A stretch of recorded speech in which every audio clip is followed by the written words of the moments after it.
Ini adalah sarapan Venom terbaik yang pernah saya lihat. Eddie hanya duduk di kursi. Tidak perlu melakukan apa-apa. Bahkan tidak perlu turun untuk mengambil parcel di lantai bawah. Venom akan membawanya ke tempat tidur. Sejak Venom mengikuti Eddie muda, tidak bisa menjalani hari yang damai. Katakan bahwa otak orang jahat hanya makan secara alami. Tapi setiap kali, Eddie berhenti. Racun tidak berdaya dan hanya bisa menukar makanan coklat dengan ayam jogging.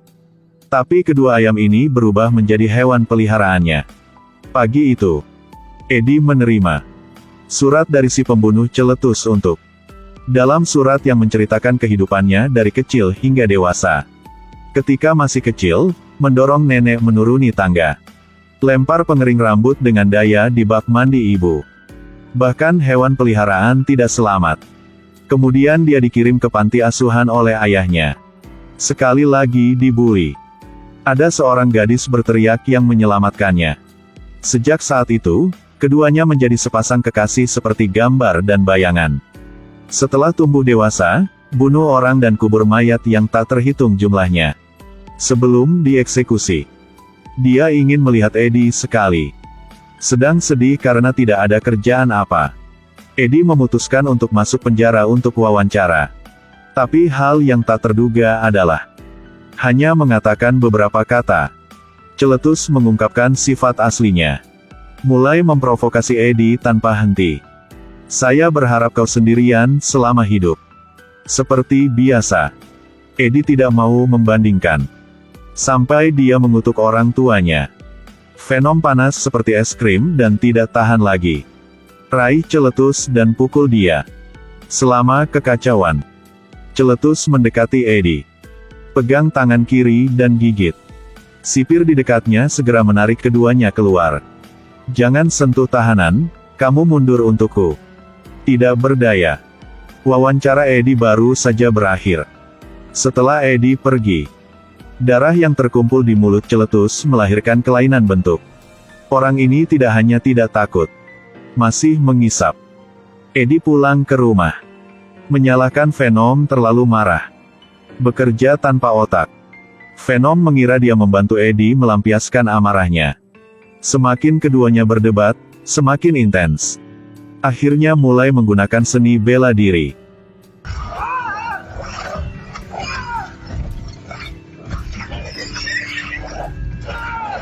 Venom mengaktifkan mode lemparan rumah. Lemparkan semua barang keluar jendela. Bahkan TV yang baru dibeli Eddie tidak bisa lepas. Jadi Eddie mengambil hewan peliharaan Venom untuk mengancam. Coba aja kau. Jelas gue berani.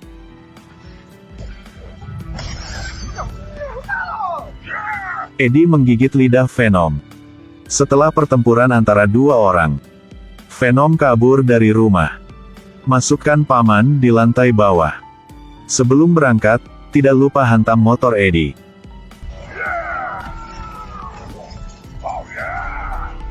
Dalam perjalanan ke jalan, dia juga memberi Eddie salam internasional.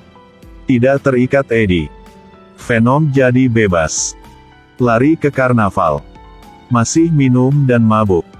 Tapi Venom sendiri sangat mengerti. Tidak ada tubuh yang cocok seperti Eddie. Tidak akan hidup lama. Setelah memasuki host yang tak terhitung jumlahnya berturut-turut. Akhirnya ambruk di depan toko Butran. Dan Celetus karena memakan darah Venom. Pada saat eksekusi, tubuh mulai berubah. Tentakel besar dan kecil tumbuh dari tubuh. Tentakel semakin lama semakin panjang. Seluruh ruangan runtuh seketika. Dua lengan merah langsung merobek pintu besi. Putra Venom, Carnage lahir.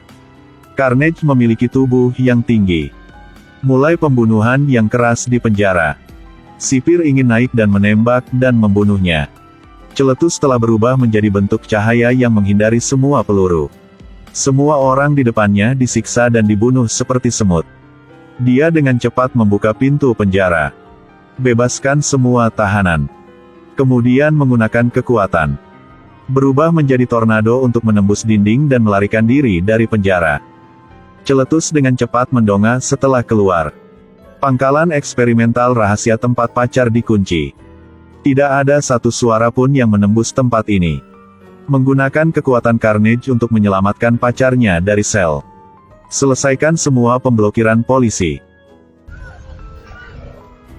2 orang berhasil melarikan diri dari basis eksperimental. Sekarang, sejumlah besar polisi berlari di sini. Pembantaian muncul lagi.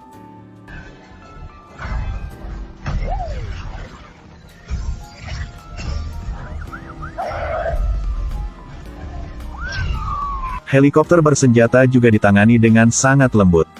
Tunggu sampai Sheriff tiba. Tempat ini telah rusak. Sheriff merasa ini ada hubungannya dengan Eddie. Panggil Eddie ke stasiun interogasi. Ketika Eddie mendengar ada monster di tubuh Celetus juga. Langsung ingat adegan di mana dia digigit. Sadar akan keseriusan masalah. Ed menemukan mantan pacarnya Anne. Minta Anne untuk menemukan Venom yang kabur dari rumah. Anne tahu Venom suka coklat. Datanglah ke toko serba ada Butran. Karena Eddie akrab dengan toko ini. Tapi tidak bisa mengatakan beberapa kata. Anne menemukan bahwa nada suara Nyonya Tran tidak sama seperti sebelumnya. Ternyata. Tapi Venom masih marah pada Eddie sekarang. Tidak ingin pulang dengan Anne. Eddie bilang aku bahkan tidak pantas untuk menggosok toilet.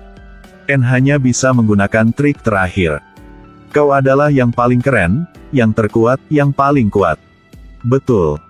Aku sangat suka bagaimana kamu menunjukkan dirinya.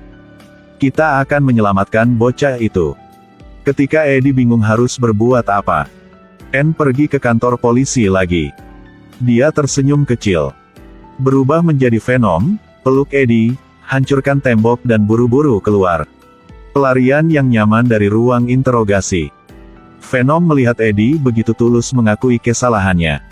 Segera kembali ke tubuh Eddie. Cium sekali. Apakah kamu ingin menciumku sekarang? Tidak. Di tempat lain. Celetus dan Bistro bersiap untuk pernikahan berdarah. Dan orang-orang yang mereka undang semuanya adalah musuh mereka. Celetus berubah menjadi Carnage. Menculik Sheriff. Bistro yang bertanggung jawab atas penculikan Anne. Meninggalkan alamat untuk tunangan Anne. Ambil Anne sebagai sandera untuk memaksa Venom muncul. Segera Venom dan Eddie tiba di sinagoga. Ketika memasuki pintu, mendidih karena marah. Di mana dia? Tapi saat melihat Carnage menjelma, dia langsung mundur ke tubuh Eddie. Kita harus lari. Biarin si Anne, karena kita tidak suka sama wanita itu. Sampai Eddie berjanji padanya otak orang-orang ini akan makan secara alami. Venom baru muncul. Berjanji. Gue janji. Pembantaian mulai menyerang lebih dulu. Menembak paku yang tak terhitung jumlahnya. Venom secara fleksibel melompat ke atas dan ke bawah untuk menghindari serangan. Melompat di pagar. Gunakan hak untuk turun dari langit. Tinju itu langsung menembus tubuh Carnage. Menyebabkan dia jatuh ke tanah. Mereka berdua bertarung untuk sementara waktu. Setelah beberapa saat menendang. Anak lebih kuat dibanding sama ayah. Venom dengan cepat jatuh ke posisi rendah. Disematkan ke dinding oleh Carnage dengan duri. Di saat bahaya. Venom menggunakan gigi seksinya untuk menggigit tentakel Carnage. Satu tendangan menerbangkannya. Ayah dan anak bertengkar lagi. Venom meraih Carnage dengan sekuat tenaga dan berputar di udara. Lalu buang lagi. Tapi tidak apa-apa. Carnage berubah menjadi keadaan keren lainnya dan mulai melakukan serangan balik. Pukul Venom langsung kembali ke bentuk aslinya. Setelah berurusan dengan Eddie, Carnage berniat membunuh Anne di depan Eddie. Lalu lompat ke atap. Batu di atap jatuh dan menghancurkan tubuh Venom. Carnage tidak hanya ingin membunuh Anne. Bahkan Bistro yang bisa melawanku membunuh. Celetus melihat ini dan bergegas untuk menghentikannya. Jadi adegan ini sering dilihat oleh Venom. Di bawah sorakan Eddie. Venom mulai menyalakan kembali semangat juang. Mereka tidak cocok satu sama lain.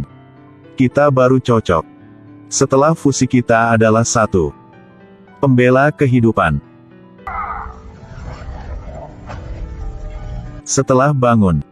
Ambil pipa besi dan lari ke atas. Jangkrik diam-diam naik ke atap katedral. Ketika Carnage hendak memakan Anne, Venom melompat ke atas.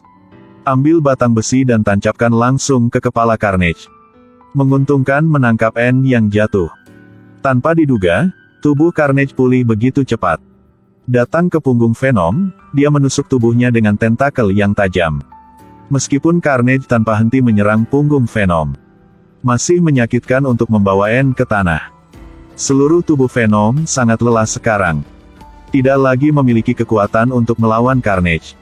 Pada saat ini, orang bantu muncul. Bistro muncul di belakang Venom. Venom tampaknya telah membuat rencana yang bagus. Satu dorongan membuatnya jatuh. Pada saat jatuh, Bistro mengeluarkan suara yang menyebabkan Venom dan Carnage dipaksa kembali ke tubuh mereka. Jatuh dari atap bersama. Carnage, setelah berpisah, masih ingin kembali ke tubuh Celetus. Venom tidak memberi Carnage kesempatan. Ukuran 80 kaki menginjak dia. Setelah menangkapnya, telan hidup-hidup. Tidak enak. Hanya Celetus yang tidak bisa kabur.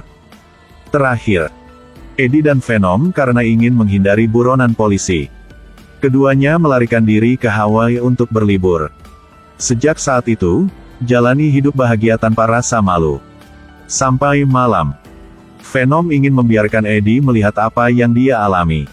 Tiba-tiba, seluruh pemandangan seluruh ruangan berubah. Mereka berdua langsung pergi ke alam semesta lain. Ini disiarkan di TV sekarang. Berita Spider-Man mengungkapkan identitasnya. Venom melihat Spider-Man di depan layar. Ada perasaan dikenal. Saat mereka bertemu lagi, semua mohon bersabarnya.